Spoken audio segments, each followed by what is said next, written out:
कभी आपने सोचा है कि फ्री फायर को सब लोग पे टू विन गेम क्यों बोलते हैं? क्या सच में इस गेम के अंदर जो पैसे नहीं लगाता वो नूब होते हैं एंड जो टॉप अप प्लेयर होते हैं वो प्रो प्लेयर होते हैं? तो इसलिए मैंने सोचा कि क्यों ना एक 10 लेवल वाले प्लेयर और एक 100 लेवल वाले प्लेयर के बीच में 1v1 कराया जाए। क्या पता भाई एक 10 लेवल वाला प्लेयर 100 लेवल प्लेयर को हरा दे, जिससे हमें ये पता चल जाएगा कि गेम के अंदर स्किल मैटर करता है या फिर गन स्किन मैटर करता है। बट ऐसे नॉर्मली 1v1 करेंगे तो मजा नहीं आएगा। सीधा 100 लेवल वर्सेस 10 लेवल करने से अच्छा हम सबसे पहले 10 लेवल वर्सेस 20 लेवल कराएंगे एंड उनमें से जो विन करेगा वो नेक्स्ट लेवल के साथ 1v1 करेगा। और ऐसे आखिरी में जो 100 लेवल प्लेयर को हराएगा उसको एक ऐसा मिस्टीरियस प्राइज मिलेगा जो कि वो अपनी पूरी जिंदगी भर घर बैठ के खा सकता है। अब वो मिस्टीरियस प्राइज क्या हो सकता है आप कमेंट में गेस करके बताओ, और ये भी कमेंट करके बताओ कि आपका लेवल कितना है, और अगर आपका एक 100 लेवल के साथ 1v1 कराया जाए क्या आप उनको हरा पाओगे? अब आपका पता नहीं, बट क्या हो अगर हम लेवल 10 के जगह पे लेवल 1 से शुरुआत करें? क्या पता भाई एक लेवल 1 प्लेयर लेवल 100 प्लेयर को हरा दे। तो इसीलिए हमें शुरुआत लेवल 1 से ही करना पड़ेगा, जिसके लिए हमें अपनी व्हाट्सएप चैनल पे टीम कोड देना पड़ेगा। एंड व्हाट्सएप पे टीम कोड देने के बाद 1 लेवल प्लेयर को रिप्रेजेंट करने आए पक्का भाई एंड 10 लेवल प्लेयर को रिप्रेजेंट करने आए प्राची मैडम। अब देखते हैं इनमें से कौन विन करके आगे 100 लेवल के साथ 1v1 करेगा। अब कस्टम शुरू होने के बाद मैंने एक चीज नोटिस करा कि प्राची जो कि एक 10 लेवल के प्लेयर थे वो काफी एग्रेसिव गेम प्ले कर रहे थे, वहीं पर पक्का जो कि एक 1 लेवल के प्लेयर थे वो काफी डर के गेम प्ले कर रहे थे। ना ही वो एग्रेसिव थे ना ही वो मूवमेंट दिखा रहे थे, इनफैक्ट उनका बुलेट भी कनेक्ट नहीं हो रहा था। और इसी की वजह से जैसे ही प्राची ने उनको थोड़ा सा डैमेज दिया उसके बाद उनको पैक होने का मौका ही नहीं दिया, फुल एग्रेशन के साथ उनके ऊपर रश कर दिया और हेडशॉट मार के फर्स्ट राउंड को आराम से विन कर लिए। और सेकंड राउंड पे तो प्राची उनको वॉल लगाने का मौका ही नहीं दिया, जैसे ही पक्का भाई ओपन पाया उनको वन टैप मार के सीधा फिनिश कर दिए। मतलब कुछ भी कहो टीम गर्ल्स एकदम अलग फॉर्म पे है। मतलब ये एक कस्टम पे इतना हेडशॉट मार दिया जितने मैंने अपनी जिंदगी में ना मारा। अब आपकी तरह ये सेम चीज मैंने सोचा ही था कि अचानक पक्का भाई अपना असली रूप दिखा देते हैं और फिर जो वन टैप मारते हैं प्राची मैडम को, मैं खुद शॉक में चला गया था कि एक लेवल 1 वाला प्लेयर इतना बढ़िया कैसे खेल सकता है। और उसके बाद मुझे लगा कि शायद टीम बॉयज अभी तगड़ा कमबैक करेंगे एंड बूया ले जाएंगे, बट अफसोस ऐसा कुछ भी नहीं हुआ। 4th राउंड पे प्राची मैडम खतरनाक वन टैप मार के पक्का भाई को फिनिश कर देते हैं एंड 5th राउंड पे MP40 का प्यारा हेडशॉट मार के बूया को टीम गर्ल्स के नाम पे कर लेते हैं। अब क्योंकि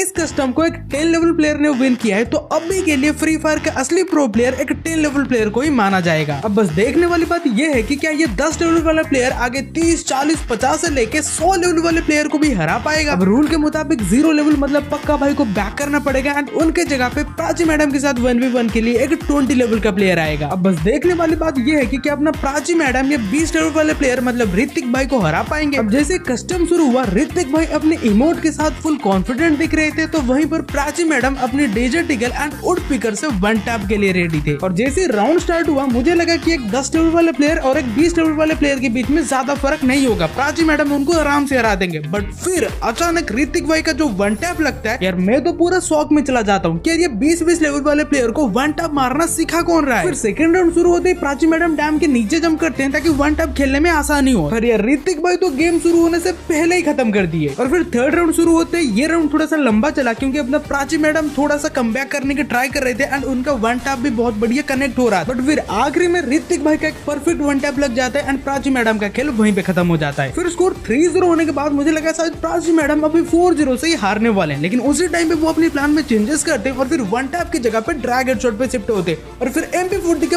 परफेक्ट ड्रैग हेडशॉट मार के ऋतिक भाई को आराम से फिनिश कर देते हैं। और उसके बाद जैसे ही 5th राउंड नारुतो विलेज पे स्टार्ट होता है अपने ऋतिक भाई को ये प्लान के बारे में पता चल जाता है और वो भी वन टैप की जगह पे ड्रैग हेडशॉट पे शिफ्ट होते हैं और फिर प्राची मैडम को ड्रैग हेडशॉट मार के आराम से फिनिश कर देते हैं। अब क्योंकि इस कस्टम के अंदर 10 लेवल वाला प्लेयर 20 लेवल वाले प्लेयर से हार गया तो अभी के लिए फ्री फायर का असली प्रो प्लेयर एक 20 लेवल वाले प्लेयर को ही माना जाएगा। अब देखने वाली बात यह है कि क्या आगे ये 20 लेवल वाला प्लेयर 30, 40, 50 से लेके 100 लेवल वाले प्लेयर को हरा पाएगा? तो इसीलिए रूल के मुताबिक प्राची मैडम लीव कर गए एंड उनके जगह पे एक 30 लेवल वाला प्लेयर आएगा जिनका नाम है आयुष भाई। फिर कस्टम शुरू होने के बाद मुझे लगा कि जैसे 10 लेवल वाले प्लेयर को एक 20 लेवल प्लेयर ने हरा दिया वैसे 20 लेवल वाले प्लेयर को एक 30 लेवल वाला प्लेयर हरा ही देगा। मतलब इस कस्टम में ऋतिक भाई का हारना पक्का है। लेकिन कस्टम शुरू होते ही ऋतिक भाई अपने एग्रेसिव मोड में आके आयुष भाई के ऊपर रश करना शुरू कर दिया और फिर फर्स्ट राउंड हरा के स्कोर को 1-0 किए, फिर सेकंड राउंड में हरा के स्कोर को 2-0 किए और फिर थर्ड राउंड में वन टैप मार के स्कोर को 3-0 किए। और फिर 4th राउंड जब नारुतो विलेज पे स्टार्ट हुआ मैं तो फुल कंफर्म हो गया था कि इस बार ऋतिक भाई ही विन करेंगे, क्योंकि पिछले गेम पे भी लास्ट राउंड को नारुतो विलेज पे फिनिश करके ऋतिक भाई विन किए थे। एंड गेस व्हाट, मेरा प्रेडिक्शन एकदम सही निकला। लास्ट राउंड में ऋतिक भाई क्या ही तो बढ़िया वन टैप मार के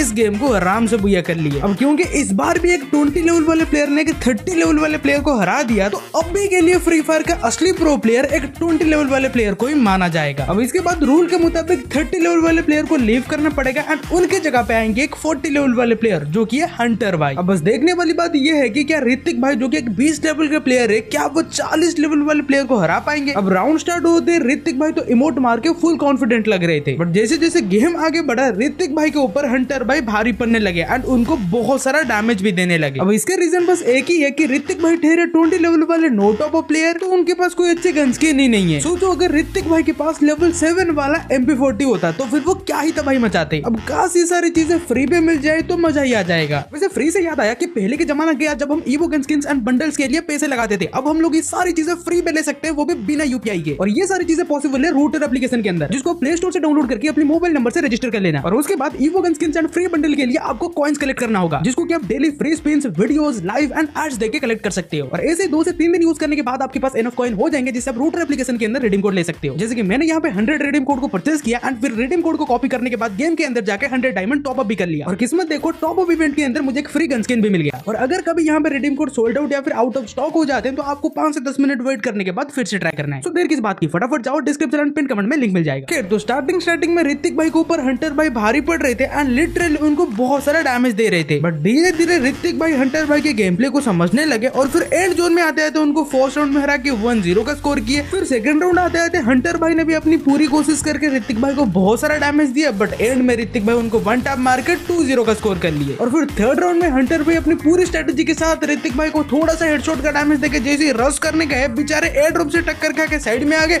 और इसका एडवांटेज लेते हुए ऋतिक भाई उनको आराम से फिनिश कर दिए। और ऐसे ही पता ही नहीं चला कब 3-0 का स्कोर हो गया और फिर लास्ट राउंड में आते आते ऋतिक भाई उनको हेडशॉट मार के 4-0 से बुया कर लिए। बट जब ये गेम खत्म हुआ मैंने एक चीज रियलाइज करा कि पूरी गेम के अंदर ये ऋतिक भाई और हंटर भाई ग्लूवल का यूज कर ही नहीं रहे थे। अब जैसे मैं लॉबी पे आकर उनको पूछा तो उन्होंने बोला कि ये कस्टम तो लिमिटेड एमओ बन गया था, तो इसीलिए हमें ऋतिक भाई और हंटर भाई का दोबारा रीमैच करना पड़ा। एंड इस बार हंटर भाई के पास मौका है क्योंकि उनको पता है ऋतिक भाई कैसे गेम प्ले करते हैं एंड हो सकता है ये फाइनल कस्टम के अंदर हंटर भाई ऋतिक भाई को हरा दे। बट जैसे रीमैच का कस्टम हुआ ऋतिक भाई को तो कुछ फर्क ही नहीं पड़ रहा, वो अपनी इमोट दिखा के फुल कॉन्फिडेंट में लग रहे हैं। और फिर राउंड स्टार्ट होते ही सीधा हंटर भाई के ऊपर घुस के रश कर दिया और फिर उनको क्या ही तो पैरा 1 टैप कनेक्ट कर लिया। एंड उसके बाद मुझे लगा कि शायद अभी हंटर भाई का खेल खत्म है, बट जैसे कि मैंने आपको बोला था कि हंटर भाई के पास एक एडवांटेज है क्योंकि उनको पता है ऋतिक भाई कैसे गेम प्ले करते हैं, और इसी का एडवांटेज लेते हुए हंटर भाई ऋतिक भाई को प्यारा हेडशॉट कनेक्ट करके फर्स्ट राउंड ही विन कर जाते हैं। बट अपना ऋतिक भाई भी कम थोड़ी है, जैसे सेकंड राउंड स्टार्ट हुआ ऋतिक भाई भी फुल एकदम अग्रेसिव मोड पे आ जाते हैं और फिर हंटर भाई के ऊपर एक प्यारा सा ट्रैक हेडशॉट कनेक्ट करके सेकंड राउंड को विन कर जाते हैं और फिर स्कोर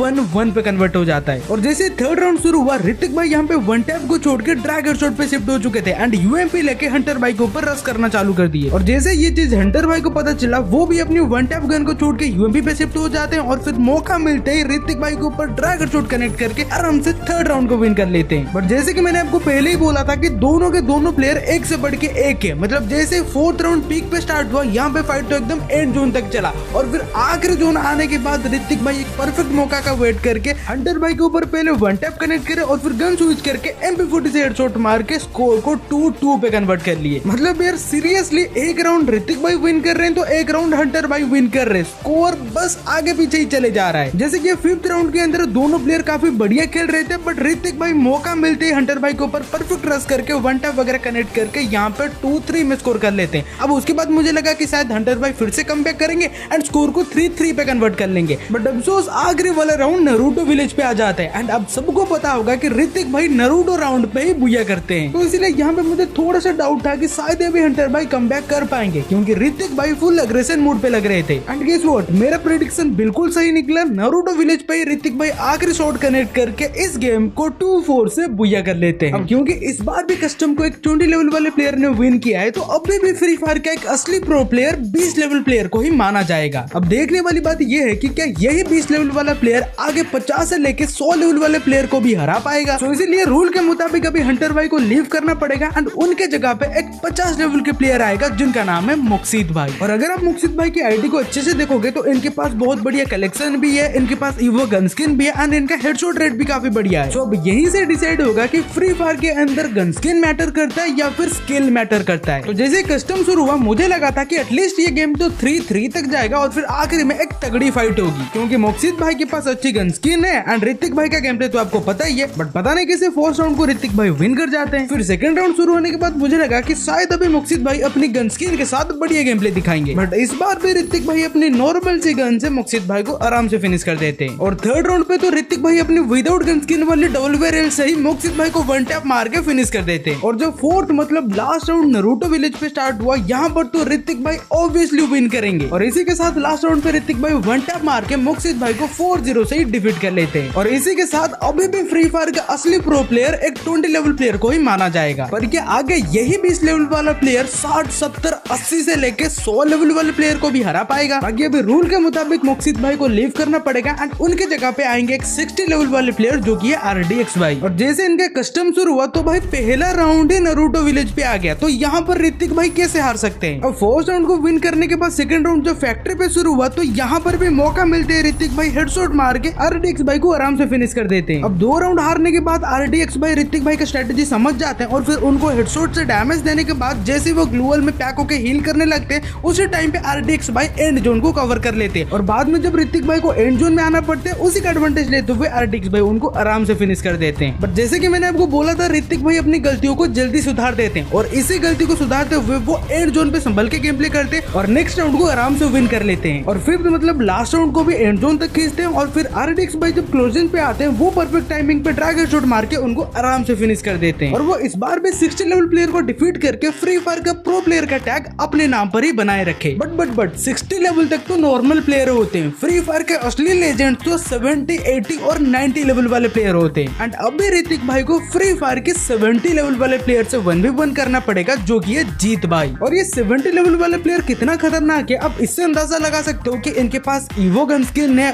वेपन बैच भी है एंड इनफैक्ट ये कि यूट्यूबर के गिल्ड में भी है। भाई साहब मतलब फाइट तो नेक्स्ट लेवल होने वाला है। बट ये क्या, फर्स्ट राउंड जैसे ही शुरू हुआ ऋतिक भाई पता नहीं कैसे हेडशॉट मारते हैं और ये राउंड शुरू होते ही खत्म हो जाता है। और सेकंड राउंड में फाइट थोड़ा सा एंड जोन तक चलता है और ऋतिक भाई 70 लेवल वाले प्लेयर को थोड़ा हेडशॉट भी मार देते हैं और ये 70 लेवल वाले प्लेयर हेडशॉट लगने के बाद थोड़ा सा कंफ्यूज हो जाते हैं और फिर एंड जोन से डैमेज खा के एलिमिनेट हो जाते हैं। और फिर थर्ड राउंड शुरू होता है पोचिनोक पर और यहाँ पर मैं नोटिस करता हूँ कि भाई ये 70 लेवल वाले प्लेयर को तो ढंग से ग्लू वॉल लगाना भी नहीं आता और ऐसे मजाक में फोर्थ राउंड नारुतो विलेज पे आ जाते हैं एंड यहाँ पर तो ऑब्वियसली अब सभी को पता है क्या होने वाला है और ऋतिक भाई सेलिब्रेशन करने भी लग गए। और फिर जब राउंड स्टार्ट हुआ ऋतिक भाई के सामने जीत भाई तच्छुए मार के रस करने आए बट खुद ही वन टैप खा के लुढ़क गए। एंड इस बार भी एक 20 लेवल का प्लेयर 70 लेवल प्लेयर को हरा के फ्री फायर की प्रो प्लेयर का टैग अपने नाम पर ही रख लिया। सीरियसली कुछ टाइम के लिए तो मुझे ऐसा लगने लगा कि कहीं मैं वीडियो रिकॉर्ड करने पैरेलल यूनिवर्स पे तो नहीं आ गया। और उसी टाइम पे 80 लेवल प्लेयर्स को रिप्रेजेंट करने आए केवल भाई और जैसे मैंने उनका आईडी ओपन करके देखा भाई साहब मैं पूरा शौक में चला गया था। एक तो 80 लेवल वाले प्लेयर ऊपर से 6 इयर्स ओल्ड वाली आईडी, मतलब इस बार तो ऋतिक भाई का बैंड बजने वाला है। और किस्मत देखो फर्स्ट राउंड ही नारुतो विलेज पे आ गया, अगर कुछ गड़बड़ हुआ तो कम बैक करने का मौका ही नहीं मिलेगा। बट ऋतिक भाई को देख के ऐसा लग नहीं रहा था, वो एकदम फुल फॉर्म पे जैसे रस करने गए भाई साहब केवल भाई वन टैप मार के ऋतिक भाई का हवाई टाइट कर दिया। और उसके बाद जब ऋतिक भाई हिल विल करके वापस आए तो पता नहीं क्या हुआ, वो एक ही जगह पे खड़े होकर फायर करने लगे एंड केवल भाई उनको प्यारा सा वन टैप मार के फर्स्ट राउंड को ही विन कर लिया। मतलब ये पहली बार हुआ है जहाँ पर किसी ने ऋतिक भाई को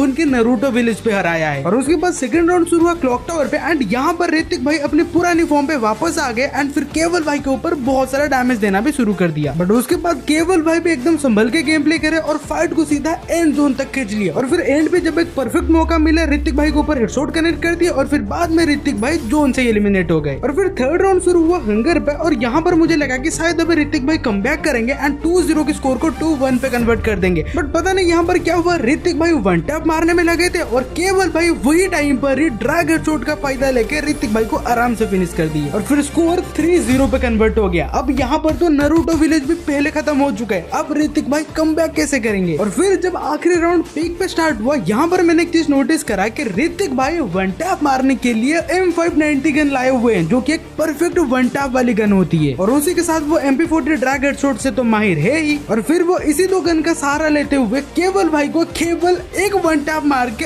आराम से फिनिश कर देते हैं एंड फाइनली कमबैक करके 3-1 का स्कोर कर लेते हैं। और फिर फिफ्थ राउंड शुरू होता है मार्स इलेक्ट्रिक पर। बट पता नहीं क्या हुआ, यहाँ पर केवल भाई उनको बहुत सारा डैमेज देना शुरू कर देते हैं, मतलब जैसे थोड़ा सा मौका मिलता है केवल भाई उनका खोपड़ी तोड़ देते हैं। और बहुत से तो ऐसे सिचुएशन भी हुआ है जहाँ जहाँ पर वो 10-11 एचपी से बचे हुए हैं। बट ऐसे किसी तरह करके वो एंड जोन तक सर्वाइव कर जाते हैं और फिर आखिरी में जब उनको थोड़ा सा मौका मिलता है वो डेजर्ट ईगल से क्या ही तो वन टैप मारते हैं और फिर से कम करके स्कोर को 3-2 में कन्वर्ट कर देते हैं। बट क्या फायदा इतना कम करने का, अगर यहाँ पर केवल भाई उनको थोड़ा सा भी वन टैप मार देते हैं तब तो उनका खेल वहीं पर खत्म हो जाएगा, क्योंकि ऑलरेडी 3 का स्कोर बना हुआ है। अब मैं यही सोच के थोड़ा बहुत परेशान हो ही रहा होता हूँ कि उसी टाइम पे ऋतिक भाई केवल भाई को वन टैप मार देते हैं और फिर स्कोर को 3-3 पे कन्वर्ट कर देते हैं। कसम से मैंने अपनी पूरी जिंदगी भर ये नहीं सोचा था कि एक 20 लेवल वर्सेस 80 लेवल प्लेयर वाला मैच भी इतना इंटरेस्टिंग बन सकता है। और ये है फाइनल, मतलब आखिरी राउंड। इधर से केवल भाई भी रेडी है एंड उधर से ऋतिक भाई भी रेडी है एंड दोनों प्लेयर एक दूसरे को टक्कर के मुकाबला दे रहे हैं। बट वहीं पर केवल भाई थोड़ा सा गलती कर देते हैं कि वो वन टैप की जगह पे ड्रैग हेडशॉट मारते हैं और इसी की वजह से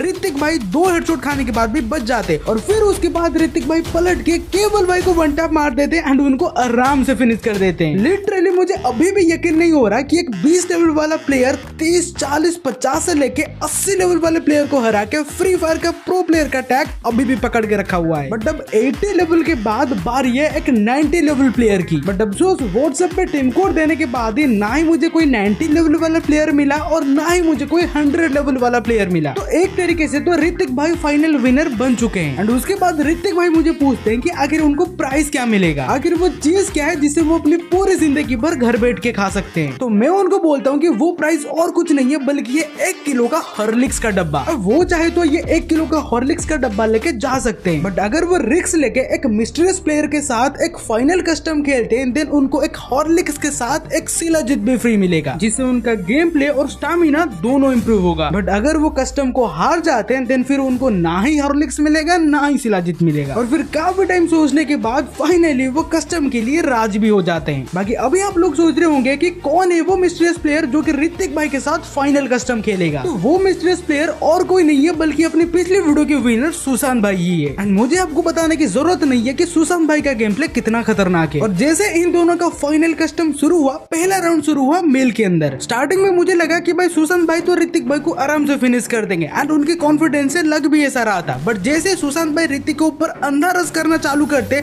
ऋतिक भाई उनको क्या ही तो वन टैप मार के फर्स्ट राउंड को आराम से विन कर लेते हैं। और जैसे सेकंड राउंड शुरू हुआ, पता नहीं ऋतिक भाई को क्या हुआ, वो ग्लूवल में अपने आप को पैक कर लिया और फिर एंड जोन आने के बाद भी वो ग्लूवल से निकले ही नहीं और फिर जोन में ही वो एलिमिनेट हो गए। और फिर थर्ड राउंड शुरू हुआ मार्शल ट्रिक पर एंड यहाँ पर वो वापस आ गए और फिर ग्लूवल लगा के रस करना चालू भी कर दिए। बट अफसोस इस बार सुशांत भाई फॉर्म में आ गए थे, तो जैसे सुशांत भाई को मौका मिला वो ऋतिक भाई के ऊपर बढ़िया सा वन टैप कनेक्ट करके उनको आराम से फिनिश कर देते हैं और स्कोर को 2-1 पे कन्वर्ट कर देते हैं। अब इसके बाद फोर्थ राउंड शुरू होता है हंगर पे। अब सुशांत भाई तो पहले से ही फॉर्म पे थे, तो मौका मिलते ही वो ऋतिक भाई के ऊपर वन टैप कनेक्ट करने लग जाते। तो ऋतिक भाई डैमेज होने के बाद फटाफट ग्लूवल में पैक होकर अपनी एचपी रिकवर करने लगते हैं और फिर जैसे उनका एचपी रिकवर होता है ग्लूवल से बाहर निकल के वो सुशांत भाई को डैमेज देना चालू कर देते हैं। मतलब दोनों प्लेयर कोई किसी से कम नहीं। और फिर आखिरी में जैसे ऋतिक भाई को मौका मिलता है वो वन टैप मार के सुशांत भाई को आराम से फिनिश कर देते हैं और स्कोर 2-2 पे कन्वर्ट कर देते हैं। अब इसके बाद मुझे लगा कि शायद ये गेम भी 3-3 तक चलेगा और फिर आखिरी में एक फाइनल बैटल होगा। बट पता नहीं ऋतिक भाई को क्या हो गया, उसके बाद वो ग्लूवल वगैरह का ढंग से यूज ही नहीं किए, काफी ओपन में घूम रहे थे। तो सुशांत भाई उनको एक और राउंड हरा के 3-2 का स्कोर किए और फिर 6th राउंड पे भी ग्लूवल का परफेक्ट यूज ना करने की वजह से सुशांत भाई उनको वन टैप मार के आराम से फिनिश कर देते हैं और फिर ये गेम को वो 4-2 से बुया कर लेते हैं। तो इसलिए बड़ी अफसोस के साथ कहना पड़ रहा है कि ऋतिक भाई रिक्स लेके ये फाइनल कस्टम तो खेले, अब इस कस्टम में हारने की वजह से उनको